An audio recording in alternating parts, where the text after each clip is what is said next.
Chapati side dish part 3ல நம்ம பார்க்க போறது உருளைக்கிழங்கு குருமா. ஒரு குக்கர்ல ஒரு குழிக்கரண்டி அளவுக்கு எண்ணெய் விட்டுட்டு சோம்பு, கருவேப்பிலை, 2 பச்சை மிளகாய், 2 பிரிஞ்சி இலை, பொடியா கட் பண்ண ஒரு வெங்காயம், உப்பு, பெருங்காயத்தூள் சேர்த்து வதக்கிட்டு பொடியா கட் பண்ண ஒரு தக்காளியும் சேர்த்துட்டு தோல் நீக்கி கியூபா கட் பண்ணி வச்சிருக்கிற 2 உருளைக்கிழங்கையும் சேர்த்துட்டு நல்லா மிக்ஸ் பண்ணி விட்டுடுங்க.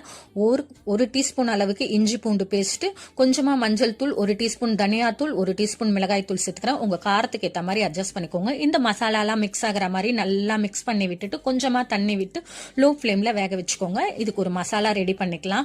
ஒரு மிக்சர் ஜார்ல 2 பட்டை, 2 லவங்கம், ஒரு 1/2 டீஸ்பூன் அளவுக்கு கசகசா, அரை முடி தேங்காய் சேர்த்துட்டு நல்லா தண்ணி விட்டு ஸ்மூத்தா அரைச்சு அதையும் இது கூட சேர்த்துட்டு கொஞ்சமா மிக்சர் ஜார்ல தண்ணி விட்டு அதையும் சேர்த்துட்டு 2 விசில் வேக வச்சு ப்ரெஷர் போனதுக்கு அப்புறம் கொத்தமல்லி தூவி இறக்கினீங்கன்னா டேஸ்டியான ஹோட்டல் ஸ்டைல் உருளைக்கிழங்கு குருமா ரெடி. இது சப்பாத்திக்கு சூப்பரா இருக்கும். இட்லி, தோசை, ஆப்பம் எல்லாத்துக்குமே நல்லா இருக்கும்.